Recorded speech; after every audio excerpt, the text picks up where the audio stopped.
So, welcome back for this final session. And even though we've really completed James 2:14 to 26, I don't think the passage actually ends at verse 26. It's really in the next chapter, 3. So, you need to understand that all the paragraphs in the Bible are made up. I mean, not made up without reason, but the Bible was not written that way. So it's important to notice that when you come to a paragraph or to a change in books, you still have a context, a change rather in chapters. You still have that context. And so we've had James explaining this whole conversation, I think going all the way back to verse 12, 13 of chapter 2.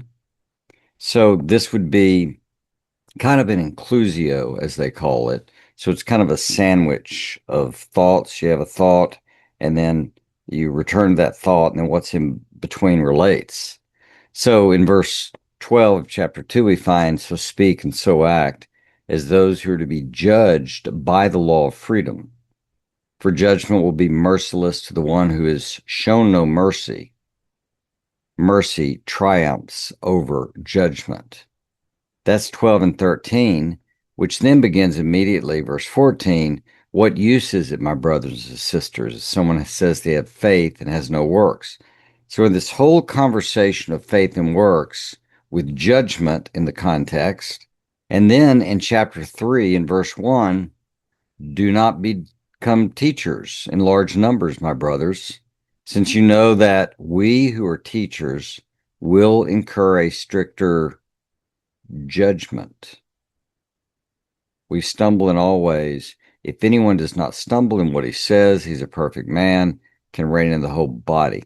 So he moves to a discussion about the tongue, which still takes us all the way back to chapter 1, verse 22 to 25, where the instruction is about hearing and doing.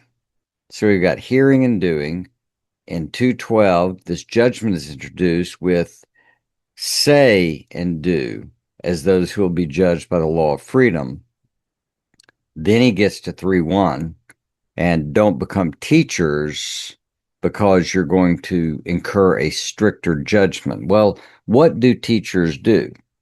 Well, teachers teach, they talk, they share information.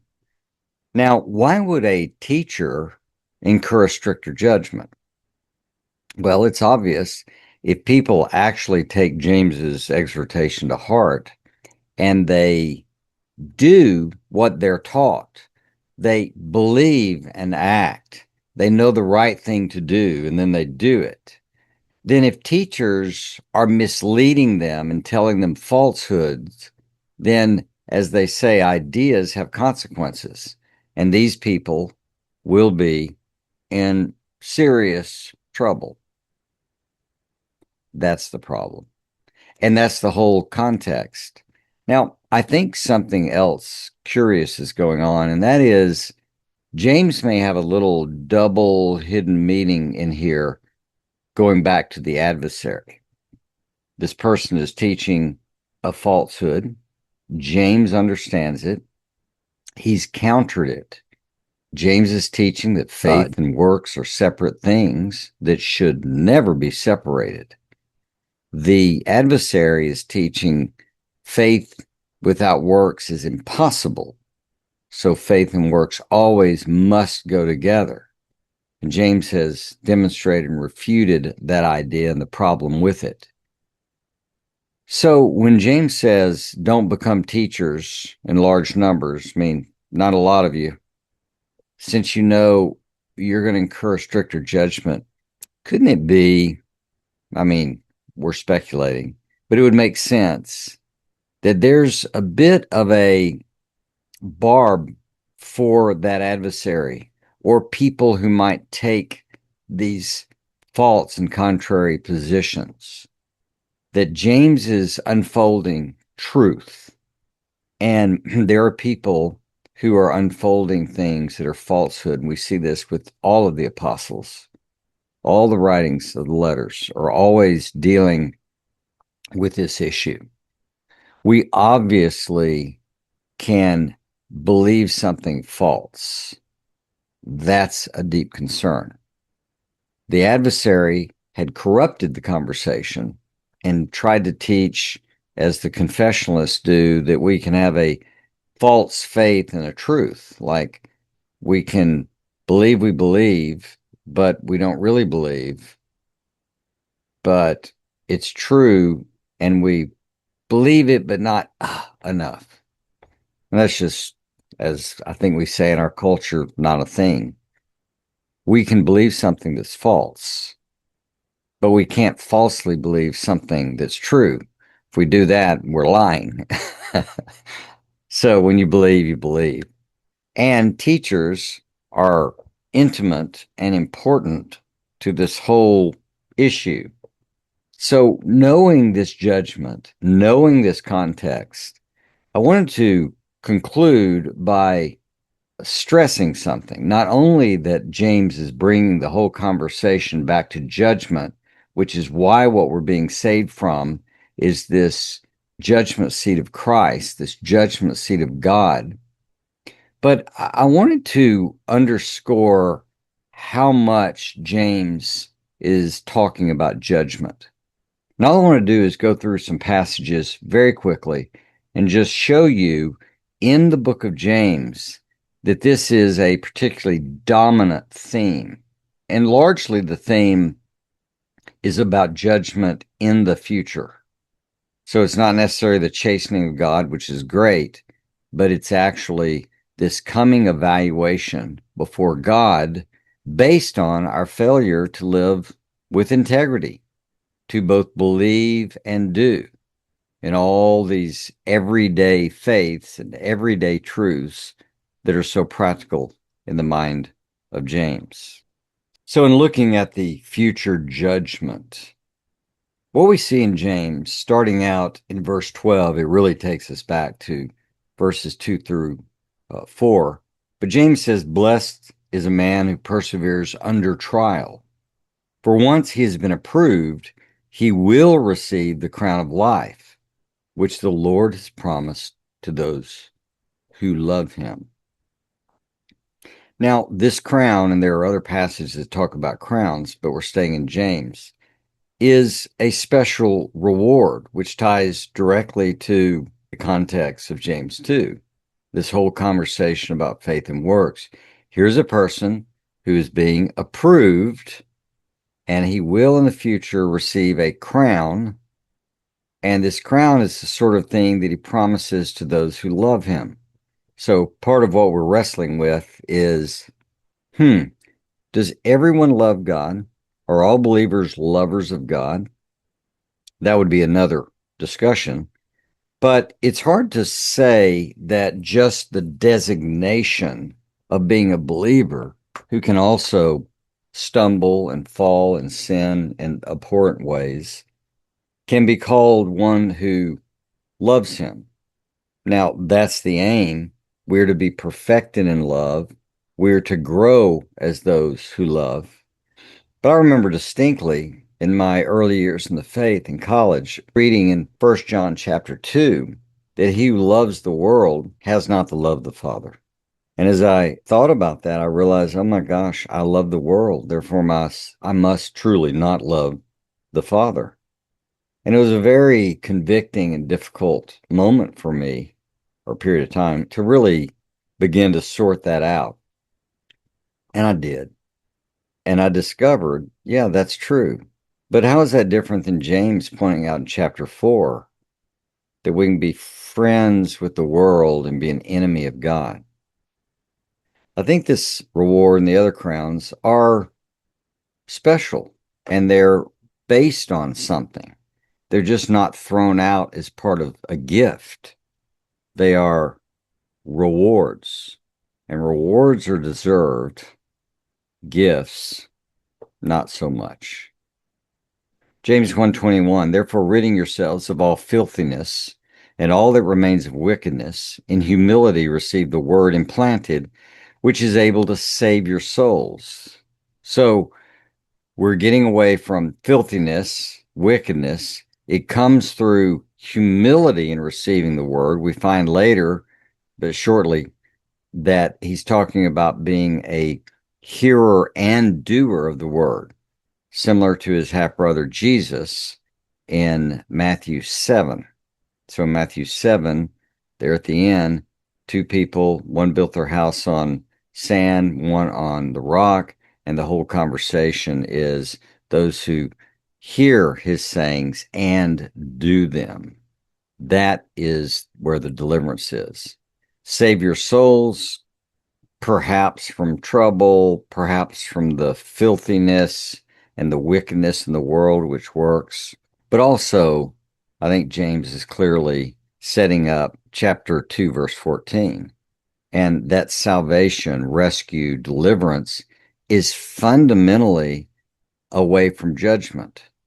And we might broaden it to the consequences of judgment. James 1:25, but one who has looked intently at the perfect law, the law of freedom, and has continued in it, not having become a forgetful hearer, but an active doer, this person will be blessed in what he does. So it's this perfect law, this law of freedom, continuing in it, not forgetful and active, they'll be blessed. The blessing is related to judgment because judgment works both ways. It's an evaluation, and you can lose or gain, much as 2 Corinthians 5:10 points out, that we'll be rewarded for the things done in the body, both good and bad.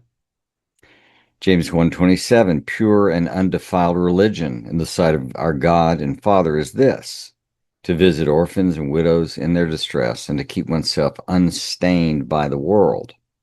Embedded in this is the contrast of pure, holy, right religion versus other than. And it's specifically in the sight of God. And this sight of God comes back to God finally humbling or raising up people in chapter 4, but also immediately in the context, moving to how God looks at our behavior. And our behavior is to be about merciful, helpful, loving, not in friendship with the world. But all of that is still tied to in the sight of God, that God sees these things and he cares about them. And there's a day coming where those things are going to come into play for us. James 2:5, listen, my beloved brothers and sisters, did God not choose the poor of this world to be rich in faith and heirs of the kingdom, which he promised to those who love him? So we see the love again. They're going to be rich in faith, heirs of the kingdom, poverty now, but riches then. And it's tied, just as in the Sermon on the Mount, to their suffering. And so there God is righting the wrong, but it's a judgment evaluation and implied against those who are rich on this planet, as James hits in chapter 1 and chapter 5 for sure. James 2:12-13, we've mentioned this a lot. Speak and so act as those who are to be judged by the law of freedom, for judgment will be merciless to the one who's shown no mercy. Mercy triumphs over judgment. Those under the law of freedom are those who are free. That means believers. We're evaluated in this alignment, both in saying and doing the right things, but then the alignment between speaking and acting, as he develops immediately in verses 14, 15, and 16. James 2:14. What use is it, my brothers, sisters, if someone says he has faith, but he has no works? Can that faith save, rescue, deliver him? The answer is no. There's a judgment coming if you need to be saved, if you need to be rescued, if you need to be delivered. You believe God is one, you do well. The demons also believe and shudder. The demons shudder because they're going to be judged. We're just looking at judgment as a theme in the book of James. James 3:1, our verse, do not become teachers in large numbers, since you know that we will incur a stricter judgment. Crima. We get the word crime. James 4:4-6, you adulteresses, do you not know that friendship with the world is hostility toward God? Therefore, whoever wants to be a friend of the world makes himself an enemy of God. Or do you think the scripture says to no purpose, he jealously desires the Spirit whom he has made to dwell in us? But he gives a greater grace. Therefore it says, God is opposed to the proud, but gives grace to the humble. So God clearly is judging between pride and humility, hostility and friendship, adultery or fidelity, faithfulness. It's judgment. James 4:7-10, submit therefore to God, but resist the devil, and he will flee from you. Cleanse your hands, you sinners, and purify your hearts, you double-minded. Be miserable and mourn and weep. Let your laughter be turned into mourning and your joy to gloom. Humble yourselves in the presence of the Lord, and he will exalt you. The sight of God earlier, the presence of the Lord here, he will lift you up. Why? Because you're among those who submit to God. You resist the evil one, and the evil one flees. You draw close to God, he draws close to you. These are all about a cause and effect relationship related to judgment. If we are not humbled, I like to say, humble yourselves in the presence of the Lord and he will exalt you. Exalt yourself in the presence of the Lord and he will, well, you can fill in the blank. James 4:11-12. Do not speak against one another, brothers and sisters. This is believers to believers. The one who speaks against a brother or sister or judges his brother or sister speaks against the law and judges the law. But if you judge the law, you're not a doer of the law, but a judge of it. There's only one lawgiver and judge, the one who is able to save and to destroy. But who are you judging your neighbor? Is judgment in the book of James? Yeah, we're not to judge because there is only one lawgiver and judge. James 4:13-16. Come now, you who say, tomorrow, today, we will go to such and such a city and spend a year there and engage in business and make a profit. Yet you do not know what your life will be like tomorrow. You're just a vapor that appears for a little while and then vanishes away. Instead, you ought to say, if the Lord wills, we will live and also do this or that. But as it is, you boast in your arrogance, and all such boasting is evil. This is about being in the will of God. But the Lord is going to discern whether we are faithfully following it or not. And in that judgment, the arrogance and the boasting won't work out well. James 5:1-3. Come now, you rich people, weep and howl for the miseries which are coming upon you. Your riches have rotted and your garments have become moth-eaten. Your gold and your silver have eroded, and their corrosion will serve as a testimony against you and will consume your flesh like fire. It is in the last days that you have stored up your treasure. So in their life, they're storing up a treasure that they won't take with them, but actually there's a judgment coming on them. This is more judgment language to understand the relationship between what we do now and how it matters then. James 5:4-6. Behold, the pay of the laborers who mowed your fields and which has been withheld by you cries out against you, and the outcry of those who did the harvesting has reached the ears of the Lord of armies.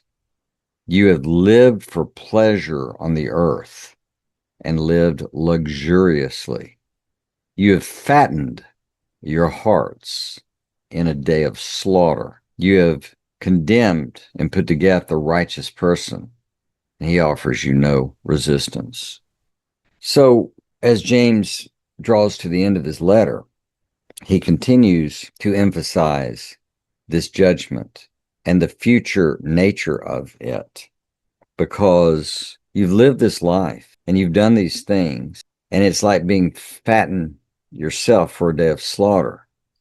You've done these hypocritical things and condemning and in whatever sense putting to death the righteous. The righteous doesn't even fight you, but God is going to right all the wrongs. There is judgment ahead.